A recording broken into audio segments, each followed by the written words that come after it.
What's up, you guys? That's stupid. What's up, YouTube? Yo, nah, that one's definitely not it.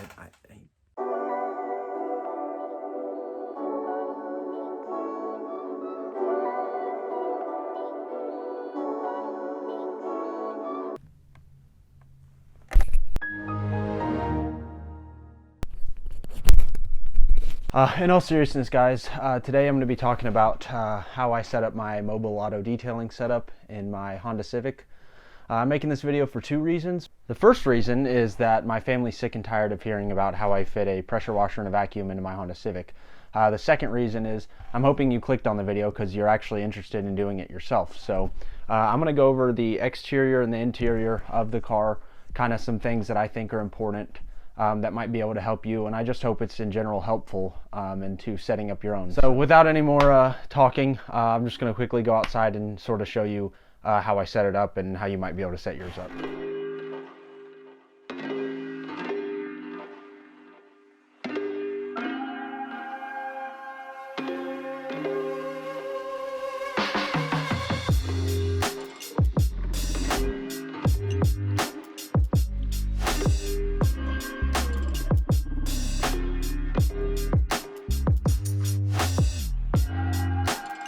Here it is, guys, in all of its grandma gold glory.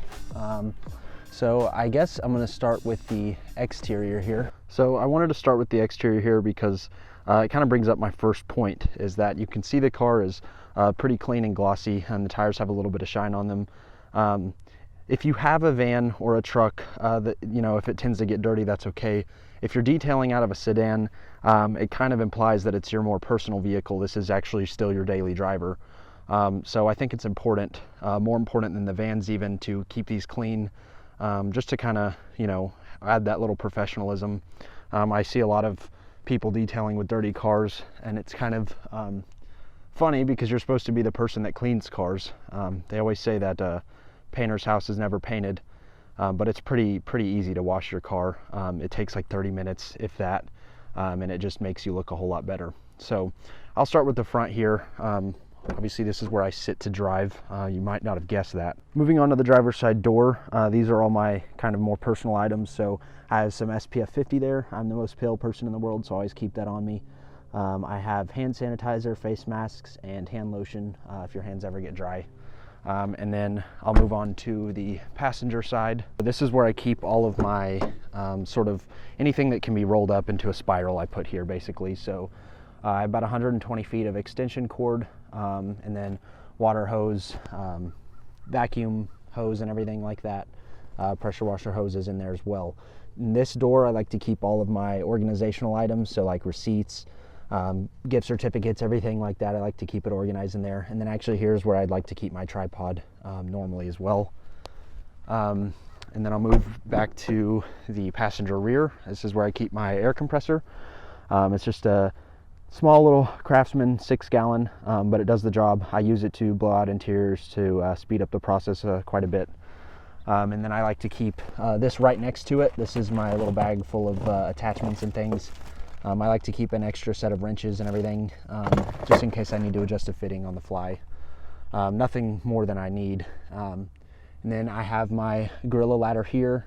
You can get these at Home Depot. This really helps if you're on like a big truck. You don't want to be stepping into the door sills you just cleaned, working backwards. So I like to keep that so you can, the length of it fits perfectly in the car, and also it helps me reach the tops of vehicles without moving a step ladder a million times. These are where I keep all my buckets. I have them seat belted in here like a little child. That way they're not flying everywhere and getting soap while I'm driving. But I keep my foam cannon and wheel brushes in the actual wheel bucket there. So the only other thing inside the actual interior of the vehicle is going to be my towels. I wouldn't recommend labeling them with the $4 Walmart poster stickers. It was not the move. They keep falling off, so I'll have to find a better alternative for that. I do like to label these. The last ones I had were translucent, so I could see if it was clean or dirty. But now that they're just solid black, I like to see that in case I just need to grab it and do laundry really quick. And then I keep my gloves in here. These are just rubber gloves. And then I like to keep some warmer ones that I'll actually put those over in case it's like 30 degrees out. It's preferable to feel your fingers. So moving on to the back here, you can see I have the logo. This is the only logo I have on the car, and I just wanted to keep it simple. You know, it's not the best job ever. They could have done better right up there, but it's okay, it does the trick. It originally said pet hair removal and headlight restoration, which that made it to me look like that's the only thing that I did. So that would have been a weird business model. So wanted to keep it simple there, and then I'll move into the trunk. So this is where pretty much everything major is. So I have the pressure washer back here, the vacuum, the steamer, and then a drill for my drill brushes and sanding discs. I like to keep all the equipment in the back row, just so that, you know, they're not something I need to get to super fast. If I'm going to be taking them out, all this is going to be out too. But if I need a quick touch up or something, you know, these are all in this row here. So these are all the chemicals. I like to keep them all color coded, so the gray heads are for exterior, and then in my interior bag you can see the black heads. But anyways, I keep the gallons that I will need on a job, so anything that I might need to refill. So I've got all-purpose cleaner, my soap, and then my wheel cleaner. And then the only thing I don't keep in these CarPro dilute bottles is just this pump sprayer. I like to put my wheel cleaner in here so I'm not, you know, squeezing all day long for that. I can just pump and go. And then in this box I've got my clean-ish exterior items. So I like to keep my clay pad, the exterior brush, and then my pads in here. Anything I don't want to get contaminated with some dirtier stuff, which is in here, like this wire brush and, you know, tire cleaner and everything. Moving on, I have my paint correction toolbox. This is really helpful because if I'm going to be doing that, I can just take it out and bring it with me. But that's got my polisher and polishes all in there. And then the interior bag, I've got all my brushes on the outside, drill brushes, and then everything I'd need to do an interior. So this is helpful because I can just pick it up and take it with me inside the vehicle, so I'm not going back and forth from my car to theirs. So that pretty much sums it up for the Grandma Gold Foreign. It's all you need to get the job done. You don't need a big Ford Transit. You don't need, you know, those are preferable. I am still using customers' water and power. A lot of people frown upon that, but in the, you know, year I've been doing this full time, I've not had a single person kind of chastise me for that. So it definitely does the trick. Ideally, you'd want to move on, but if you're just starting, you have to start with what you have.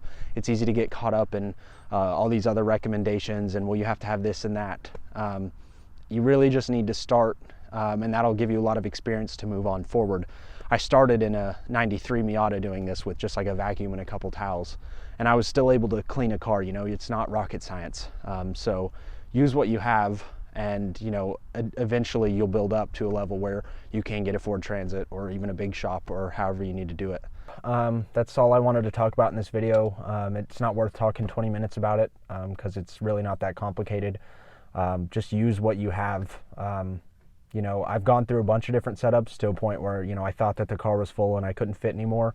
And then I buy some new equipment because I can't stop myself. And then I figure out a way to relay it out and I can fit more. I always tell people that if there is a contest for packing things in a Civic, please sign me up. I have so much stuff in here and I don't know how the interior keeps getting bigger and bigger, but it just does. So if you guys have any suggestions of how I can do it better, you know, obviously, hopefully some of this was helpful to you. This is about the course of like 6 months. I've had different setups. So, you know, I'm always trying to make it better. The only suggestion I'm not taking is to fix this headliner. That is something I'm never going to do. So please don't ask me about that. But other than that, guys, I appreciate you checking it out. Hopefully you learned something. Please leave in the comments below any suggestions you have for me.